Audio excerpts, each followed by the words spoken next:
All right, you're watching the Power Hour. I'm your host, DJ Larry Jones, and my next guest is an author, a domestic violence advocate. I mean, she does everything, a fitness instructor. You know what, ladies and gentlemen, let me just welcome Miss Tiffany Lee Gaston. Tiffany, how are you? Thank you so much, and thank you for having me. I'm very well, thank you. I think I'm moving and grooving. I'm finally vibing right. I'm on the right frequency, and I feel it better than ever. So it's a good day. It's a Yeah, really good. yeah, it really is a good. Now, you know what? I watch you on social media, and you are a very accomplished young woman. And I know that behind every successful person, there's a backstory. I mean, you can't become successful without having a story to tell, right? Um, and we all have stories to tell. First of all, I want to start off with let's start off easy. Let's start off with fitness. You know, Yeah, break you, me. yeah. Let's ease into this thing, right? Now, fitness. I watch you work out. You're doing your thing. Where did that come from? Where did that drive? So because you're so dedicated to it. I've been an athlete my whole life. As a child, I was just so active and I was a tomboy. Like back in the day before we had cell phones, I would come home when it got dark out, when the street lights came on. Like that's just, we were outside, we were playing, we were living our lives. I was climbing trees. I was the biggest tomboy. But I've always moved my body and I've never understood maybe maybe now later in life that my anxiety powered me in such a way. So I found an outlet of fitness, whether it was a sport, an activity, or later on in life, finding competition. But that was always like a very powerful driver for me, the ability to accomplish skills and great feats with my body. And ultimately, I had to utilize my mind and my mindset in order to make my body do what I wanted to do.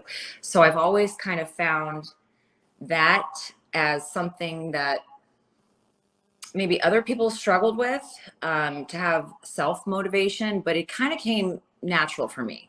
So I will say there's a lot of things I'm not good at, but when it comes to motivation, I'm able to do things I don't want to do because I've repped it out so much. I just trained my brain to be consistent. So I'm sure there's somewhat of a slightly addictive trait beneath maybe what drove the fitness as well. Now I Right. see. Right. So where it began, and in 2014 was my last year. I was competing on the national level in figure. I was a figure competitor. I did fitness, and I did that for many years, and I loved it. And it was just such a like self-competitive sport. Like I just always chased leveling me up higher and higher and higher, and just competing with the girl in the mirror, nobody else. So I've always enjoyed that. Right now, what's your diet consist of? I mean, There isn't one, and I will say my eating is worse than ever. Honest, since going sober a little over 19 months ago, I never had a sweet tooth. Like I will say, I truly didn't have an issue until I omitted alcohol. So I realized how much that was satiating that for me. And as you know, likely alcohol turns into sugar. So now I'm having cravings and challenges with that. But I will say, for the most part, for the last 12 or 15 years, I have been someone that maintains year round by doing an anti-inflammatory autoimmune protocol. Paleo might be something that you're familiar with, mhm. intermittent fasting. And so really, I don't do a lot of processed, well, let's just say, except for the sugar I'm trying to break, I don't do a lot of processed crap, Right. grains, etc. So yeah, I'm a cave girl. Right. Sugar is so bad. I mean, oh my gosh, that's like the worst drug I would say. You It's know. and it's an addictive thing like anything else. So, if you replace a transference of addiction is a very real thing. People replace it with shopping addiction, gambling, porn, alcohol, like whatever it is, we have to be careful on this side of the fence because if you are a highly addictive person, as I am, and I've observed through my lifetime in a lot of different facets, you gotta watch what might be around the corner. Yeah. So a lot of that's why I move so much. So I don't get in Mhm. trouble unless I fall off the pole. But one thing people don't really understand: if you remove sugar from your diet, you'll be surprised how much weight you would lose. Yeah. You're And surprised. it really is clouding your brain a lot. Like I think alcohol and a hangover that you wake up with alcohol, you're just not as sharp. But for now, you know, I'm managing a sugar addiction far better than I was ever managing, or, you know, alcohol. There was no regulating it for me. It just had to go bye-bye. And I think for some of us, that's the secret. Right. Now, Taking, not fighting it anymore. right. Now, speaking of alcohol, how long have you been sober? So I think today's day 599. Really? Right? Yeah. We're creeping up on 2 years, and it's like so much of this journey. Thank you. So much of this journey, even within the last 6 or 8 months, I got kind of irritated hearing myself say the word sober, because I'm alcohol free, but I don't want to chant it for the rest of my life. Like, if it just no longer resonates with me, I've let it go and I don't want to talk about it. And I know there's all different versions of us. And I sat with that for a while, and I really thought, you know, I don't want to. I came out to my community and I said, listen, I know a lot of you are here because of the fitness realm. I'm bringing a lot now with mental health and sobriety. And the further I tried to disconnect from that new transparency, the more I realized that is exactly the shoes that I must be walking in right now, because what got me here and holds me here is now my gift, and it is my superpower. Why wouldn't I give this away? I want this for you. I want this for everybody that you care about. I want this for everybody I care about. And when we get ourselves to a place like this, the freedom that we have and the gift that it is to those that we care most about is so beautiful. Like, Right. and it's made me very emotional, but I know my children needed this version of me. I needed this version of me. And I light my world up with it now. And I'm not ashamed to say, like, sober this or alcohol free that, or this is what Yeah. got me here. Because as much as I wanted to disconnect from that, this is my new path, and this is the way forward. There's a lot of people like me that didn't have to hit a rock bottom to realize that you can do something today for a much better tomorrow. Right. When did you know? Well, first, let me ask you this. Well, yeah. When did you know you reached rock bottom? I would say that during the pandemic, and this may resonate with a lot of your audience, I think people, and we've all got trauma, like various forms of trauma. Not everybody that walk the front lines of combat is the only people that battle PTSD.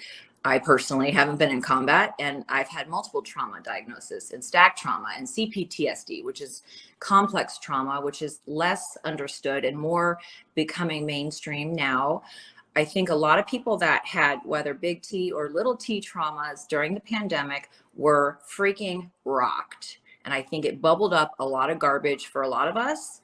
Yeah. And I happened to be returning from a 20-year celebration of a 20-year wedding anniversary, which I wore that with a badge of honor. It was on the other side of the world. I was in Dubai and the Maldives celebrating a beautiful life and a beautiful journey to that point, and everything was great.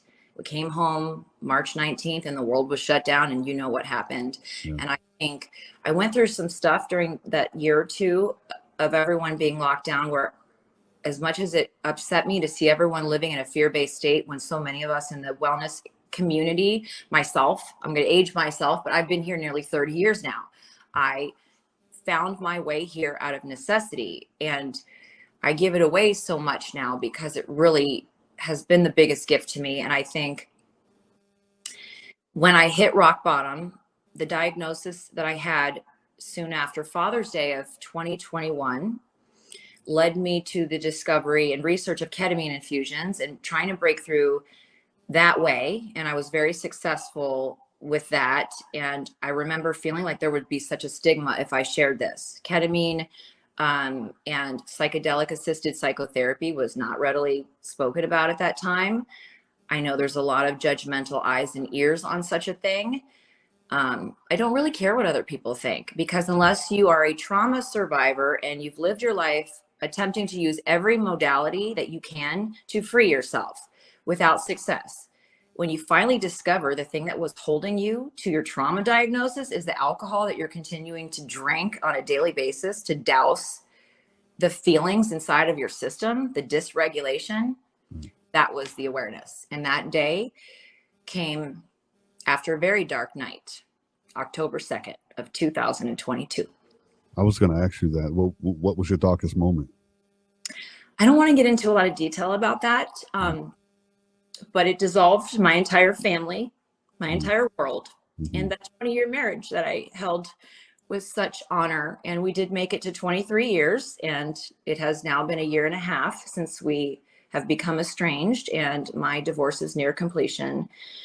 And as much as I have lost, I wouldn't wish any of it away, because I would have this version of me, and I am the most beautifully integrated, awakened human that I have ever imagined I could turn into. Like, I just crave the betterment of me ongoing, because the fear of going back is not the darkness I ever want to live in again. Right. Well, I want to say I definitely commend you for who you are today. A lot of times in life, I feel like, we have to be broken down in order to be rebuilt, again as a new person. And we tend to lose people along the way. But sometimes you have to lose people along the way. With You, real versions of ourselves, you absolutely. have to. You There have to. for that timeline, and I think God presents something to you, source, universe, what have you, as many times as it takes until you get it. And I banged my own head against the wall, and I remained in my own way for way too long.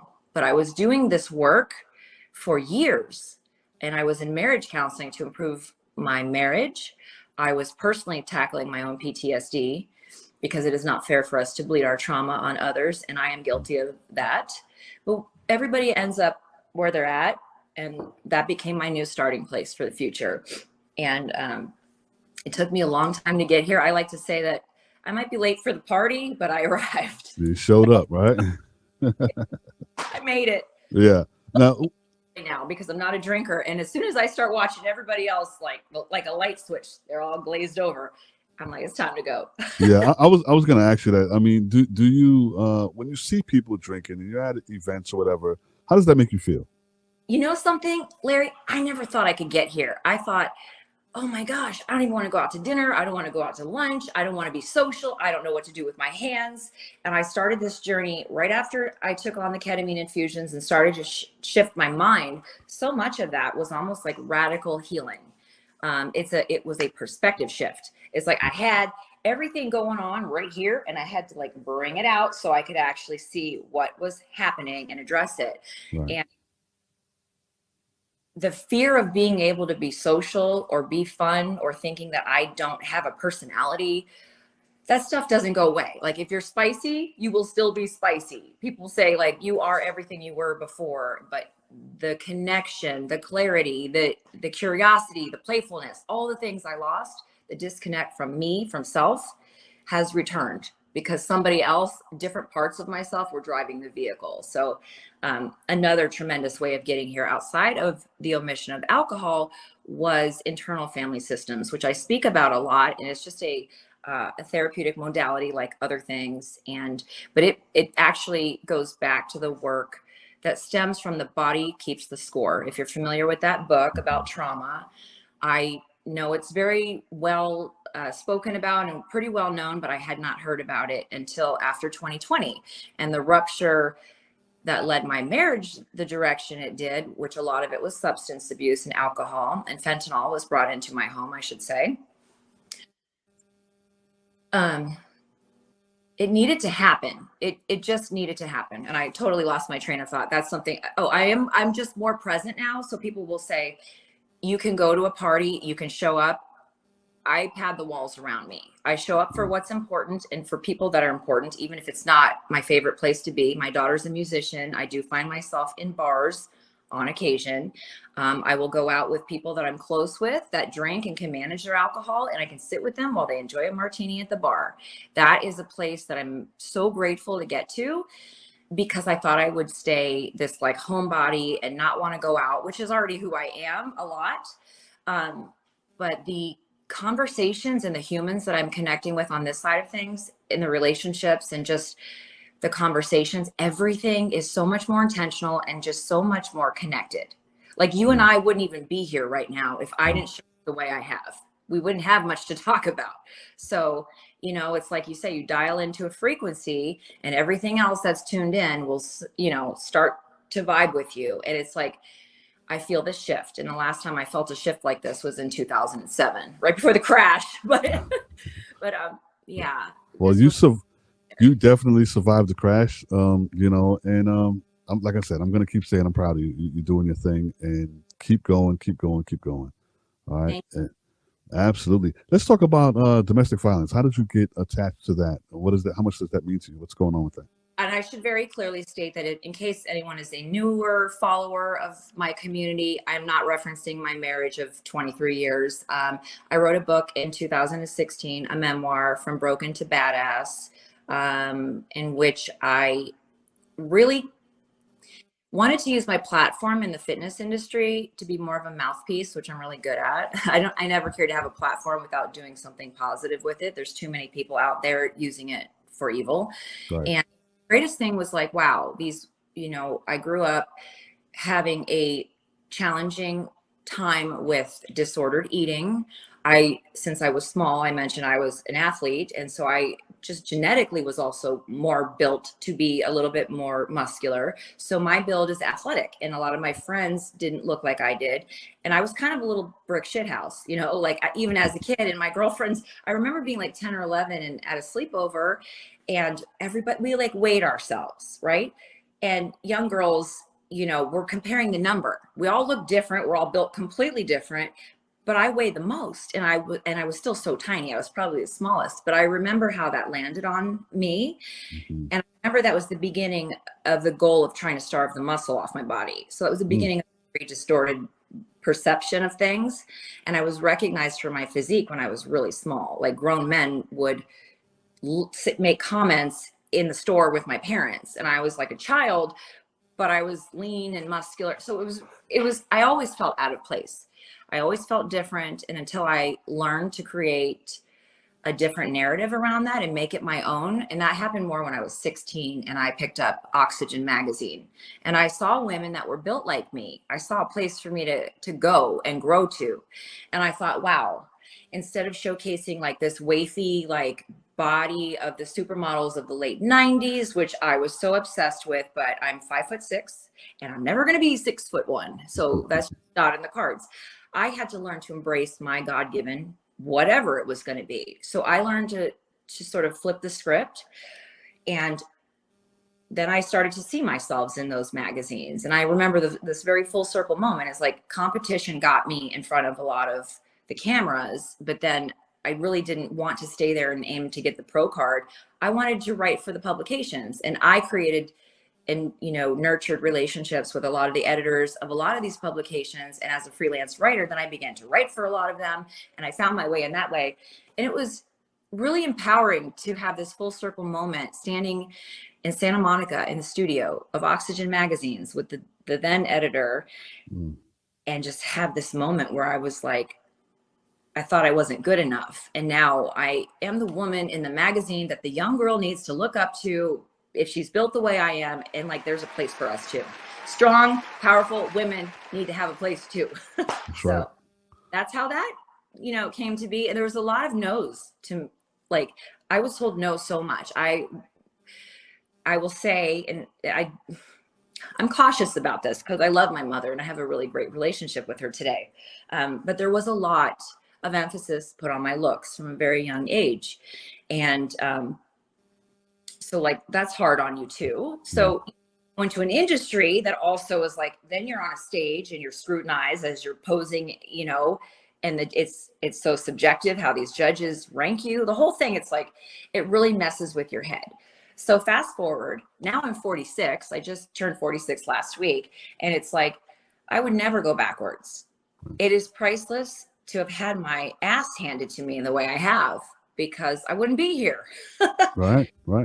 It's the realist. I'm glad to see you kept going. You pushed through. You didn't stop. What advice would you give someone who may be struggling with anything, and they feel like giving up in life? They just don't want to do it because they're hearing too many no's. You're not good enough. What advice would you give that person?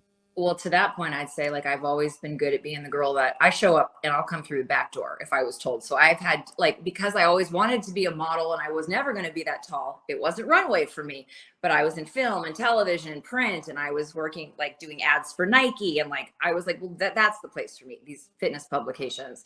But it was always important for me that people saw the other side of that. And I think for me getting here, I'm not the girl that asked for help. I backed myself in a corner. And this got very dark for me. We don't get out of here alone. And I may have also not gotten out of here alive if I didn't finally ask for help, because I was in a marriage on its way out where I was told I should no longer drink. My therapist also told me I should no longer drink. We were trying to integrate some really great things. And as long as alcohol was there under the hood, the trauma was like bubbling up. And I was living in a walking like trauma response. If you are struggling and you are silently backing yourself in a corner with it, that is an absolute recipe for disaster. If you don't have somebody, send me a message. I will find a resource for you. It is my absolute honor to help anybody that doesn't have a place or direct them. And I'm like, the capacity I show up now is to say, these are the things that I really did wrong. You're not equipped when you get that dark and that depressed and the lights are going out and you become someone that is perhaps suicidal or you have ideations. It is time to tell someone. I was encouraged not to drink. The drink was being shoved in my face. I was not supported to get here. I had to take a deep, hard look at where I was at. And there was a lot of darkness crossing this river. And I did it by myself, but I had to ask for help from the right people. And for me, I did not work a program. It looks different on everybody, but if that would benefit you, I know so many people in the space now that had a wonderful benefit as a result of AA. I've dabbled with AA. I've participated in NA. If you just hop on a call and leave the Zoom off, you will at least feel you are not alone. We come from all different walks of life, but there is such a thread of commonality that runs through all of us. And my new message to the world is I couldn't beat everybody over the head with what didn't make sense 4 years ago. And there was so much division. And I want to lead with kindness and compassion and love now, because this is such a gift. And it's like, if you see a fragment of you in me, don't wait. Don't wait for the rupture. It's coming. This was always coming for me. You know, Yeah. You can plan ahead. You can cut it off with the past. That's right. Thank you for joining me. Thank you so much for sharing your story. It's been a pleasure talking to you. I almost feel like I want to do a part two. It's so much more I want to say and ask you and do that. So let's plan for another episode, okay? That sounds great. I would love to. All right, ladies and gentlemen, Miss Tiffany Lee Gaston. Thank you so much for joining me. You're watching the Power Hour right here on Soul TV.